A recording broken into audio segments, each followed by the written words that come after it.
Hello,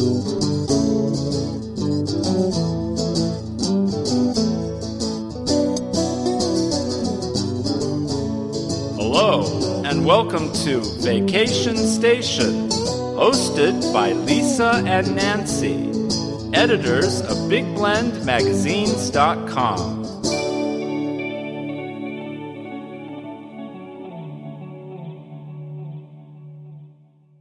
Welcome to our International Food, Wine, Travel Writer Association's second Friday Big Blend Radio Vacation Station Travel Show. Say that 10 times real fast. That's a lot. I know. Today, Rossana Wyatt is joining us to share her adventures in beautiful Puerto Vallarta, Mexico. Mexico rocks. It's such a beautiful destination and always good food and good wine and good views, awesome people.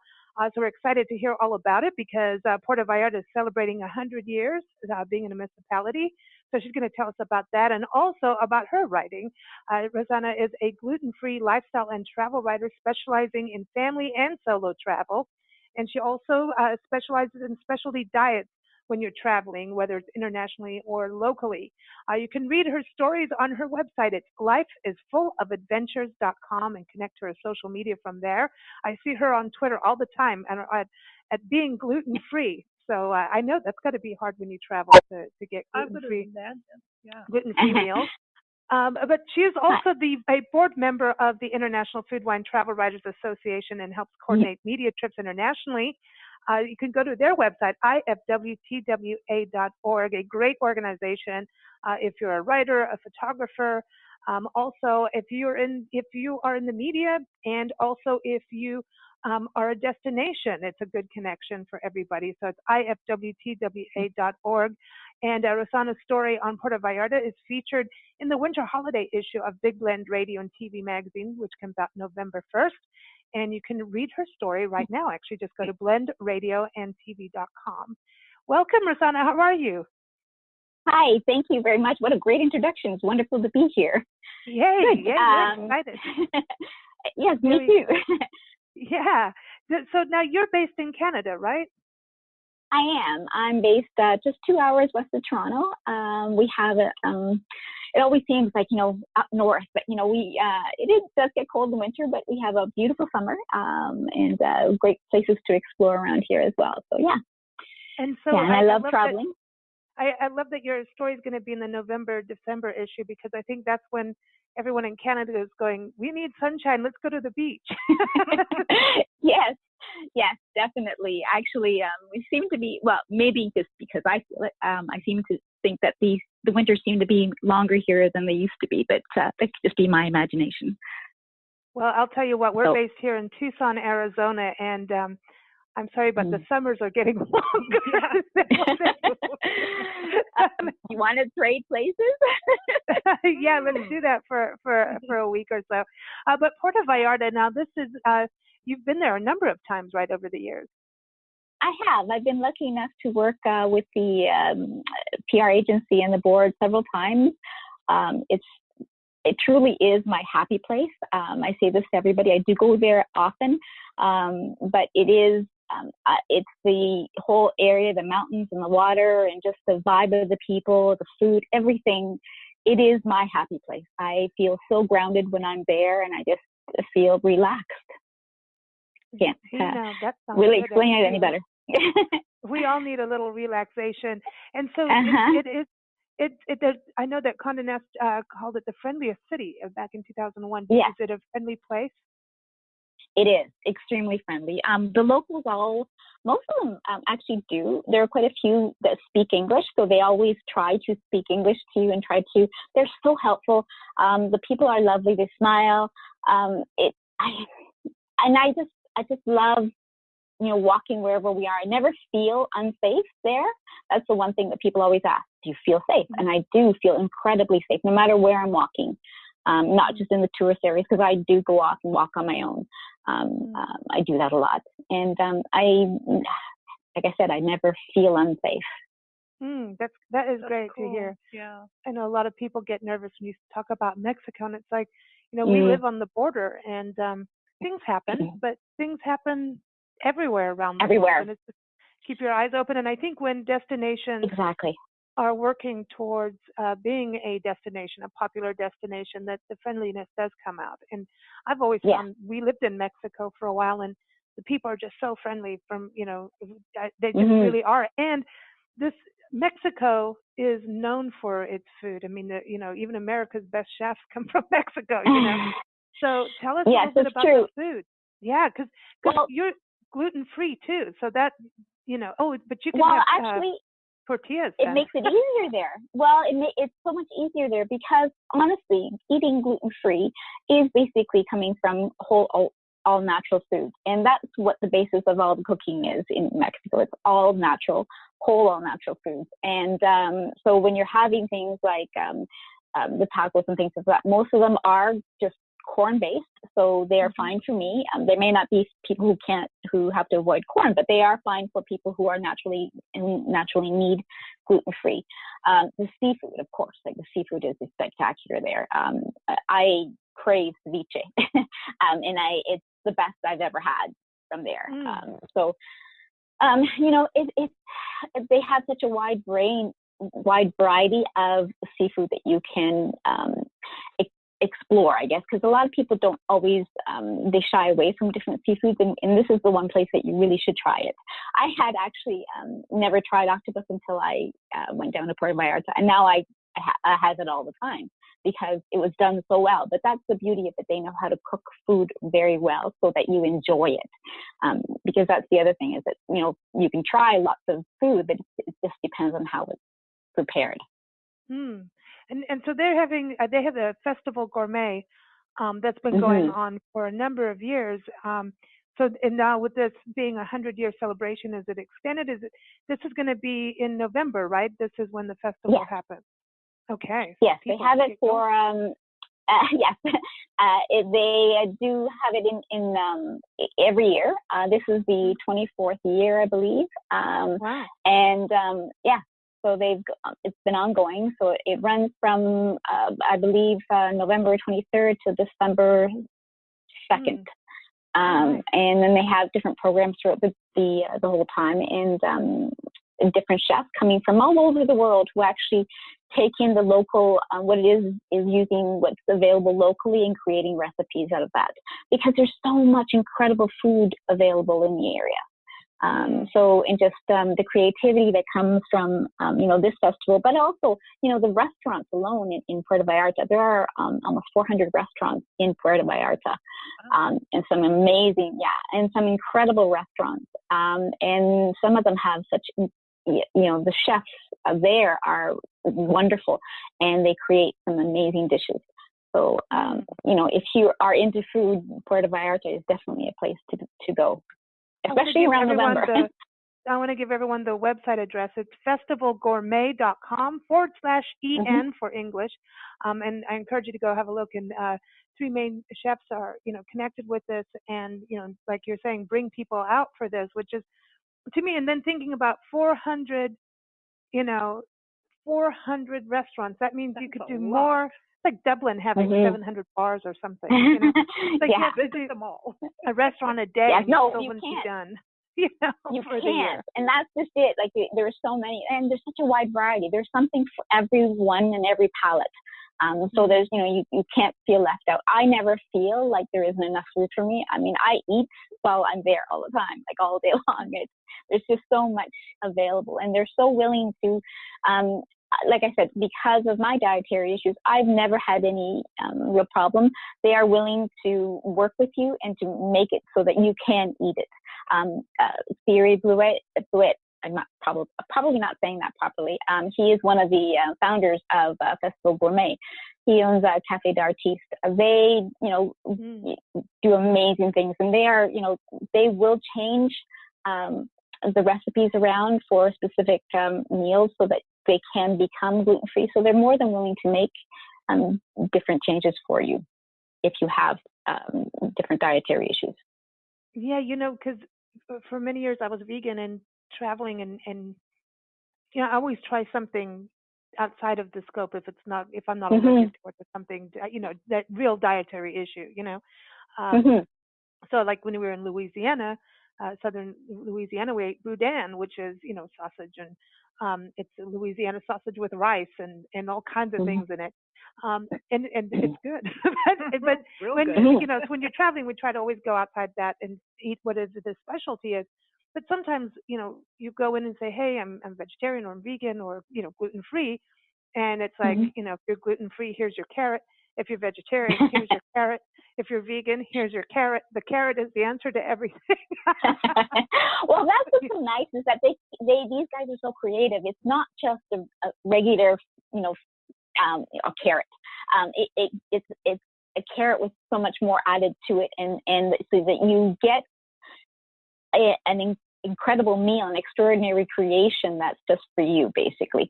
And sometimes, the other people at the table are going, "Oh, wow, that looks really good," but it's just for you and not for them. So. I don't feel left out in any way. And when I do go to Puerto Vallarta, as I said, there's always a lot for me to eat, to choose from. And so one thing too I want to talk about is that what does it look like? Because I was reading that there's this beautiful lighthouse that has its own crocodile. Excuse me, because we're in crocodile. And crocodile. Yeah. Mm-hmm. Well, it's down at the marina. Actually, yes, we have. There are several lighthouses in a sense around because it's the Bay of Banderas. So there are several lighthouses positioned around Puerto Vallarta, and the one down at the marina, there is one there. And then because crocodiles do come in, but there is apparently, I haven't seen him, but there are signs. And not to feed the crocodiles, because then they will, more than likely, want to stay right there where you are.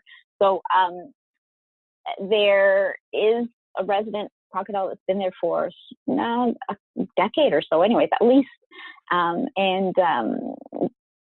He does come around, but there are crocodiles in the area. Well, they know that Puerto Vallarta has good food. That's what they're going. That's true. That's true. Let's go to the festival, and that's so interesting. The crocodiles and the wildlife. The Bay of Banderas. Do people go out snorkeling there? I've heard how beautiful it is. It is gorgeous, and there's such a variety of fish too. When you go out, taking a boat tour out to the Los Arcos, out to Los Arcos on a boat, and they have the wildlife there. They actually have a bird sanctuary. You can see different birds it's a national park, and you can actually see different birds nesting along the rocks and everything. It's really quite beautiful. But if you jump in the water and you're snorkeling, they have these beautiful arches that you can go underneath, and it's like a little cave. It's the water is so clear, and you can see all the different fishes, and it's just beautiful. And of course, the water is warm. I didn't expect it when I first jumped in, but it is quite nice. It's like the perfect temperature. Ooh, I like that. Wow, I know. That sounds good. It sounds like Kenya was like that. Yeah. When we lived in Kenya, Mombasa, you could just go out, and it was incredible. And you could go through coral reefs and see all the fish and glass bottom boats and things like that. I love glass bottom boats. Me too. That is just the best invention ever. It is, actually, because you don't have to get wet. I don't mind getting wet, but it's a good way to have cocktails on the water. Well, yeah, it's true, because you don't have to put everything on and jump in, and you can just sort of sit, like you said, have a cocktail while you're watching the show below you. I love that. So the other thing, too, that I found interesting about Puerto Vallarta, which I didn't know, was that it's got some Hollywood history. So the Night of the Iguana was filmed there? Cool. Yes. Yes, actually, that was where Richard Burton and Elizabeth Taylor sort of had their little tryst, I guess, if you want to call it that. Their initial tryst, because I believe they were both married to other people at the same time. Anyway, so naughty. They, so they filmed Night of the Iguana there. Actually, I'm sorry. I know that I was also saying that the Love Boat went in there. That Lisa Sorry. The Love Boat. Cool. Remember the Love Boat? Yes. Tattoo. Yes. Flame. Actually, that was Oh, that's Fantasy Island. Sorry. yes, you the just Fantasy wanted to Island. do Yes, that. I was just. I went to the other boat. I know she's said that, island hopping. Oh, you just like to run around saying tattoo, tattoo. She doesn't care what it is, what topic it is. She just wants to run around saying that. That's But true. the Love Boat was actual the shooting, 80s. and when they made all those ports of call and all that, they had I can't even remember all the characters, but the Doc, Captain Stubing, and Julie was the host. She did all the events and everything. Yeah. So I guess she would have been in charge of all the people going off and doing their little tours, their adventures in the town at the time. So, but yeah, apparently it was one of the stops for the Love Boat, because they actually did film on the boat. So what I was going to say too, what does it look like in the towns? I mean, it looks very Mediterranean to me from the images that I've seen. Oh, really? Well, in the towns, excuse me, sorry. If you're going down to the town center, the historic area, there's a big walkway, a boardwalk called the Malecon. And along the Malecon, if you're looking down, you'll actually see it's beautiful, because they have a history full of, they're really into their culture and heritage. And there's a story that's told within the stones along the Malecon. Of the indigenous people, and then again along the Malecon you'll see different sculptures. So there's a lot of art and history involved in the Malecon area itself. So that whole area, it's actually closed off. I can't remember when they first initially closed it off. But it was quite a few years ago, so it's closed off to traffic up to a certain point. So you can walk along there, and it's beautiful. So you don't have to worry about cars coming or anything else. Palm trees everywhere, and then of course the beach. And they have sand castles, beautiful sand castles, done up there throughout that whole strip. And then there's the shops and boutiques, but then there's tons of restaurants in that area as well, cafes and restaurants. It's beautiful, like with all the cobblestone streets. There is also the church, the iconic church that everyone sees, the beautiful crown on the top. That's what Our Lady of Guadalupe. Makes it look kind of Mediterranean to me. Is that church? I mean, it's like Mediterranean and tropical all at the same time. Yeah, Our Lady of Guadalupe. Yeah, it's I guess I haven't. Yes, I guess in some ways the architectural elements could look a little Mediterranean, but yeah. And then they have a square just in front of Our Lady of Guadalupe that where they do a lot of the festivals. They have a little band area that people just sort of dance around, and they have chairs and little benches and stuff. And it's actually quite nice. It's a square where people gather. And then Los Arcos, which is kind of like an amphitheater where they have different events and musical entertainment, on quite a few of the nights through the summer too. So, have you been to the botanical gardens there? Yes, I have. And the botanical gardens are incredible. There's so many different species of flowers that you can see. And there are actually the resident caretaker, I guess, he actually will guide you through certain things and give you a lot of information. And they also have a nice little restaurant there as well, which makes incredible guacamole. Okay. Yeah. But they when you go into the actual, when you're actually going in, they have beautiful little plaques that the stairs are all done up, and all the stairs are plaques decorated by or purchased by different people with different decorations on them, and they're quite beautiful to sort of, as you're walking up, to sort of read along the way. But beautiful artisan crafts and stuff that you can purchase there as well. And again, they go through the different varieties. We had a Sia tasting there the last time, and it was actually quite nice. We had 5 different companies that that produce raicilla. And it's actually interesting to see, the different varieties and the smoothness and smokiness of each one. I could go for that. I'm into that for sure. Mm-hmm. I was on nice. the Visitor Bureau website. Everyone, you can go to visit PuertoVallarta.com. And one thing that caught my eye too is the turtle releasing. So this is this is when they go back into the water, the little babies. What happens there? Yeah, they're so cute. So there are a few hotels. One is the Marriott PV, who actually they have like a little nursery. I don't know what else to call it, where they actually have it's a hatchery basically, where they wait for the eggs to hatch. So they gather them up and they put them in this nursery. So every day, usually September to throughout the season, but you see a lot of them on a daily basis. There's so many that hatch. It's just not all at once. So daily, so many hatch. Some days there aren't any that hatch. But so what they do is they take these out around 7 o'clock near sunset, and they gather the amount of baby turtles that are hatched that day, and then they release them to the actual water so that they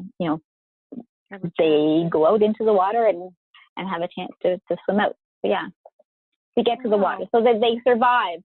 Because the problem is that if they don't take them and put them in the nursery or the hatchery, whatever you would like to call it, then they are prey.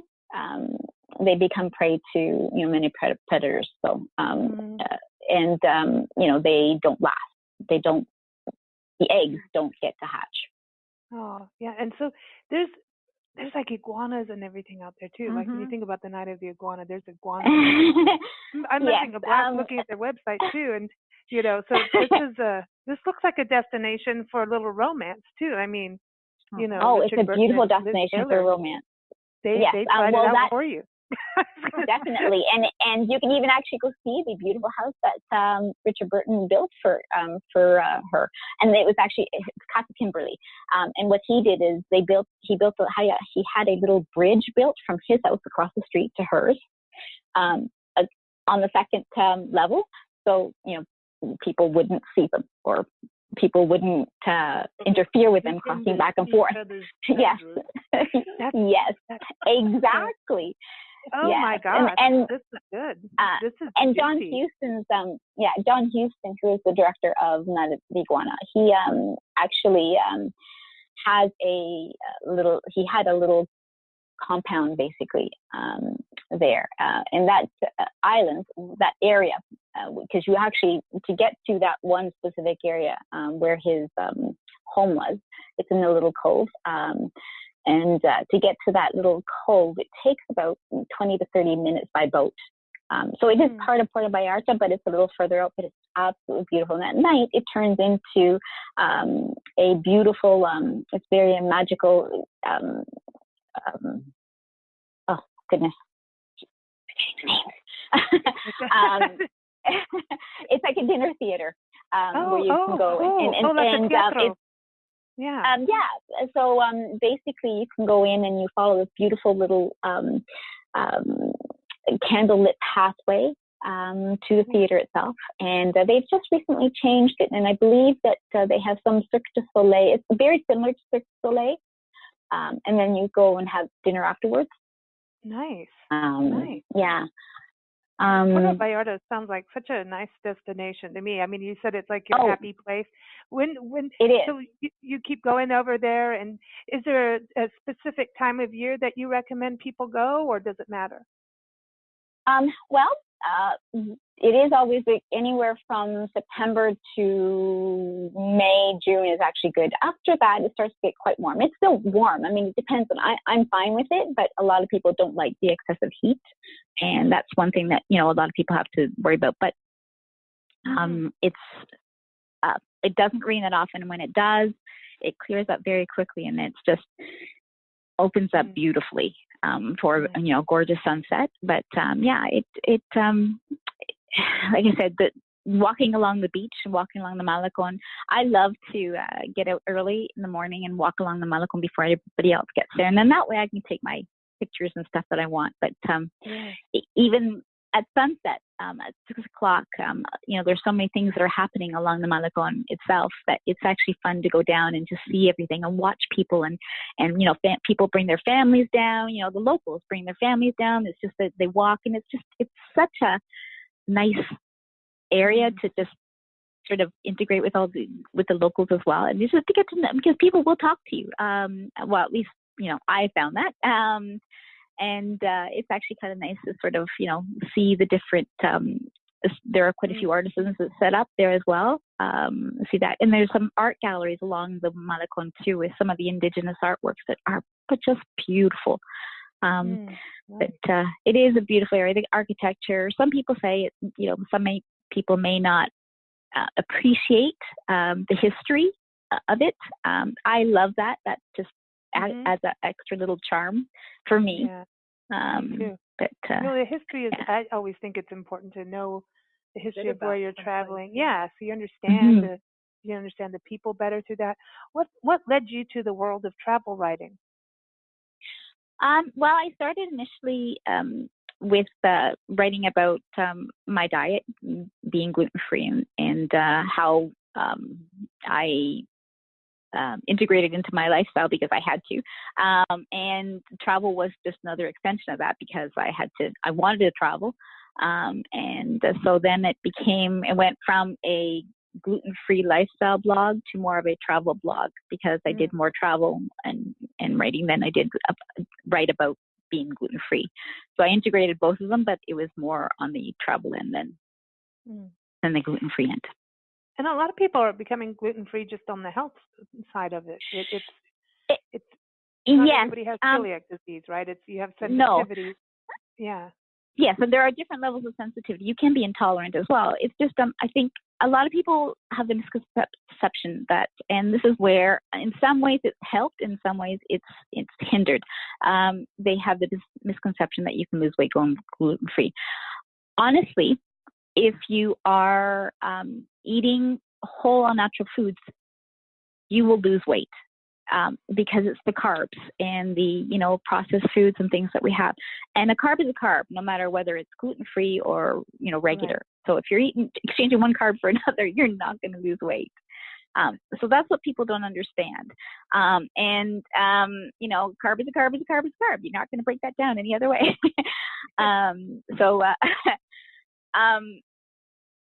What about wine? Wine. Sadly, no, sadly it is. They have carbs. But I used to say to people, I can live on bread, cheese, and wine. Well, then they took the bread away from me, and now because I've become lactose intolerant, I have to be careful about that. So I have wine. You're drinking a lot of wine. Yeah, there you go. So I still have some cheese. I mean, there are some amazing lactose-free cheeses out there now. So it is healthy. And like I said, some of the fad about the gluten-free diet has helped in bringing out some great products. But then again, it can be, when you go to a restaurant, and more in North America than in places like Europe, Europe's great. Even, like I said, Mexico is wonderful because they are willing to accommodate you. But there are some places that here I found that, they'll just roll their eyes and they say, when you tell them that you need a gluten-free meal. Because so many people say that, and what they do is they'll say that and then they'll reach for the bread. It's like, seriously? So it gets confusing for a restaurant when that happens. The chef's like, exactly. Yeah, exactly. So, they're saying, why am I going to have to worry about making sure your meal is gluten-free if you're reaching for the bread? And that hurts people that, like us, like me, that need it. So, like I said, it has helped and has hindered. So you've got your website that everyone, again, lifeisfullofadventures.com. I love that. It's a great name and so true. And we've got to keep that in the forefront of our minds there. But also it is. The International Food Wine Travel Writers Association, as we say, IFTWA. You are also you're a board member there, and also chair the media trips committee and help people help put the media trips together, which is a big endeavor. But what do you think is some of the biggest benefits for you as a writer being a member of IFTWA? Well, one of the reasons I joined IFTWA was so that I could become a better writer. I have so much more to learn. And you always, as a writer, you should constantly strive to become better. You don't just get to a certain level and just say, okay, that's it. I can write. Because to be honest, I am a writer, but I'm almost trepidation. I'm almost sort of, I'm not always secure in saying that.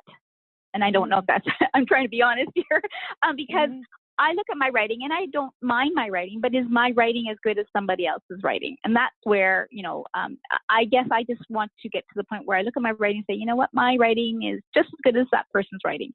And that's what I strive for, to become a better writer, to become like some of the great writers out there. And to be honest, my daughter is an incredible writer. She has written, she is going to be 20, but she's also in the specialized writing program. And she has written 2 novels. And I look at her writing and I just wish I could write the way she writes. She puts things together so that you just feel everything that she's writing. You can just imagine everything. And I want someone to read my stuff and say exactly, what will feel exactly what I'm saying. And go through and I guess maybe that's just being a mother. I think also, she's my daughter, but to have that kind of attitude of always wanting to be a better writer, I think that's important. I think we have to be that way, and you've been published in a number of places. I think you're a great writer. LuxuryCanada.com, the Food, Wine, Travel magazine for IFTWA, Momentum Nation. You've done a lot of different, had your work published in a number of places, and that only happens when you're good at what you do. But I think it's really great to hear, being a member of an association. I know that there's a lot of networking benefits. There's benefits in media trips, but on the educational side, I think it's important. And it's important. I think it's like as a musician, if you don't get stage fright and it's just easy every time, then I think you start to lose that thrill, magic. And it's good to always have that that lust for improvement. I think that's important. So that's a good thing. Thank you. Well, I believe it is, and thank you for saying that about writing. But like I said, I constantly strive to improve myself. I want to, and I think there are many of us out there that always want to become better writers, but that's a good thing because we want to enjoy what we are reading, and I want others to enjoy what they are reading and get something from my writing, and sort of be able to place themselves, in that moment. Destination, yes, in that place. I like that. I like that. Well, thank you so much for joining us, Rossana. Everyone, again, Rossana's website is lifeisfulofadventures.com, and also, again, her Puerto Vallarta article is up on blendradioandtv.com. You also see it published in the winter holiday issue of Big Blend Radio and TV magazine. That is November, December. So all of us that are getting chilly and cold at that time, when you look at those ocean photos and those food photos, you're just going to go, okay, let's get on the plane and go. You're going to want to go right there. Yep. And you can also go to visit puertovallarta.com to learn more about this beautiful, beautiful city and celebrate its 100-year anniversary. That is such a cool, it's always fun to reach that, that's a big milestone mark. Yeah, it is. It's a big milestone. And it's a good reason to have more wine and eat more food. Seafood. The seafood, yes. And it's also their 50th anniversary as well as a city. So they're doing a lot of different things, yes. Well, no, 100th as a municipality and 50th as a city. Okay, that's right. And then it's the state of Jalisco, which, it is really known for its seafood out there. You think about the word Jalisco, And tequila, actually.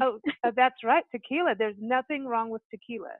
And in the winter, everybody should have some tequila every night. Yes, definitely warm you up. Well, thank you so very much. It's been a real pleasure being part of this today, and trying to tell everybody how much I love Puerto Vallarta and what a beautiful place it really is. So thank you. It's a magical place for me. It looks beautiful, and I want to go. Everyone, again, too, for the International Food Wine Travel Writers Association, the website is ifwtwa.org, and I encourage you to follow the hashtag IFTWA, the IFWTWA on Twitter, so you can keep up with all the travel writer stories. If you love travel, you love food, wine, tequila, it's a great place to just follow all these destinations, all the writers writing about places around the world. Also, want to thank everyone for tuning in today. Big Blend Radio airs Sunday through Friday, and you can listen to shows as they go live, or you can listen anytime on demand. The full schedule is up on bigblendradio.com. But we have a special song for you today, Rossana, Tortuga, because I figured, the turtle, the little turtle. Yes, we dedicate this to all the little babies going out into the big blue ocean. This is from guitarist Jim Stubblefield. It's off of his album Inspiración. And go to jimstubblefield.com, and ladies, go there. Go check it. Go check his website out. He's got a hot website. I will. But here it is. I will do that. Tortuga. Thank you so very much. Very good to me. Thank you. Have a great day. You too. Here, everybody, Tortuga.